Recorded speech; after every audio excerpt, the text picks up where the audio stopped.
अब क्रमबद्ध यो चाहिँ types of cuisine popular cuisine अन्तर्गत यो इन्डियन कुजिनमा हामी पुगेका छौँ सेकेन्ड फेजमा। जस्तै पपुलर फुडहरू के हो, कुजिनमा पनि पपुलर फुडहरू के हो भने अब इन्डियन सलाडहरूमा कचुम्बर सलाड भनेको चाहिँ दुई प्रकारले गरिन्छ। एउटा जुलियन टाइपको, एउटा चाहिँ डाइस टाइपको हुन्छ, जसमा carrot, capsicum, cucumber, radish, onion, टोमेटोको कम्बिनेसनमा चाट मसला र त्यसपछि बिरे नुन अनि lemon, chop green chilli, chop coriander र मिक्स गरेको सलाद चाहिँ कचुम्बर। यसले चाहिँ के गर्छ भने के खाना खायो भने पेट डुब्ने निको गर्ने काम गर्छ र खानालाई डाइजेस्ट गर्ने काम गर्छ। यो यो किनभने फुड साइन्स अन्तर्गत पढ्ने भएकोलाई तपाईँले यो सलाद पनि राखिन्छ। अर्को ग्रिन सलाद भन्ने हाम्रो नेपाली स्टाइलले त्यसमा अलिकति फरक छ। नेपालीमा चाहिँ फिङ्गर कटिङ हुन्छ, यसमा स्लाइस कटिङ हुन्छ। त्यसमा चाहिँ उनीहरूले चाट मसला राख्ने, त्यसमा लेमन साइडमा जान्ने, ग्रिन चिली राख्ने र चाहिँ सेपरेट चाहिँ प्याजहरू धेरै दिने चलन छ। प्याजको किन दिन्छ भने इम्युनिटी पावर ग्रोथ गर्छ भनेर दिन्छ। सुपमा चाहिँ टमाटर धनियाँको सोर्बा, नामै नै भनेको छ। टमाटर भनेको गोलभेरा टोमेटो, धनियाँ भनेको धनियाँ बेला, सोर्बा भनेको एक्चुअली यो भाषा चाहिँ सोर्बा भन्ने चाहिँ अरबीबाट आएको हो। सोर्बाको मिनिङ हो सुप, यो है मिडल इस्टबाट आएको शब्द सोर्बा होइन।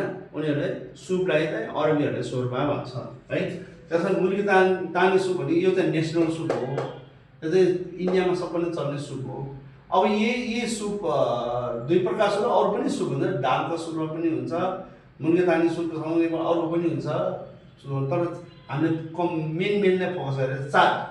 अब चाट भनेको के त भने चाहिँ content of mix of brunch or lunch है। प्रायः चाहिँ समोसा, तपाईँलाई थाहै छ, समोसा, कचौरी, आलु टिक्की, पापडी होइन, यी चिजलाई चाहिँ केराउ, चाट मसला अथवा प्याज, हरियो खुर्सानी, हरियो धनियाँ अनि भुजियाहरू सबै मिसाएर दही राखेर एउटा बनाउने एउटा खाजा हो। जसमा चाहिँ कुनै समोसा राखेर गर्छ, अनि कोही कचौरी राखेर गर्छ, कोही आलु टिक्की आलुको मात्र टिक्की चाहिँ टिक्का जस्तो बनाएर त्यसको मिक्स गरे हुन्छ भने पापडी चाट पनि हुन्छन्। पापडी चाट भने हाम्रो खाने पापड होइन नि, फेरि त्यो अर्कै चाट, अर्कै पापड ठुल्ठुलो हुन्छ।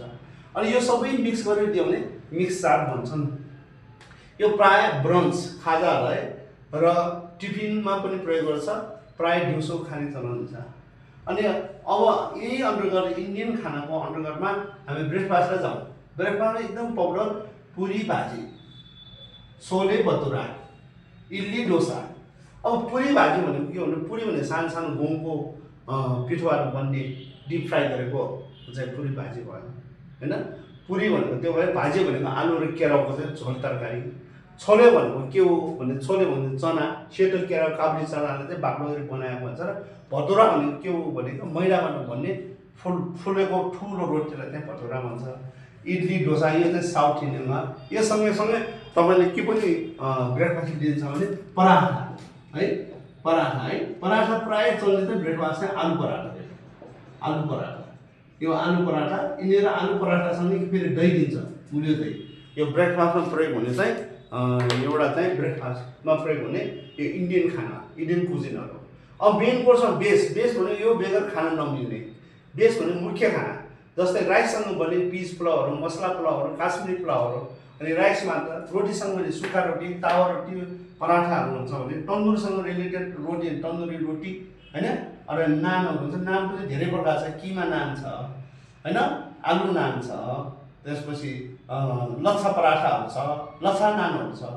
अब त्यस्तै सेकेन्डमा आयो योसँग यसको बेस छ भने यो चाहिँ साहे खाना हो, यसलाई साइड डिस भन्छ। यो खानालाई यो चाहिन्छ झोलवाला। त्यसमा दाल आइटम जान्छ। दालमा दाल मखानी भनेको रेड ग्रेभीबाट बन्ने चिज हो। दाल तड्का भने येलो दालबाट बन्छ। अनि दाल महारानी भने बाक्लो क्रिम भएको हो। साई दाल भनेको यो चाहिँ प्रायः चाहिँ पहिला लखनवी यो मुस्लिमबाट आएको राम्रो प्रकारको हाई प्रोटिन भएको दालहरू साई दाल हुन्छ, जसमा क्रिम, घिउ, बटरहरू धेरै हुन्छन्। यो चाहिँ मेन कोर्सको बेस हो। यो बेस भयो, यसको सहायक चाहिँ दाल हो। अब हामी जान्छौँ भेजिटेबल आइटम र नन भेज आइटम, करी र ग्रेभीहरू।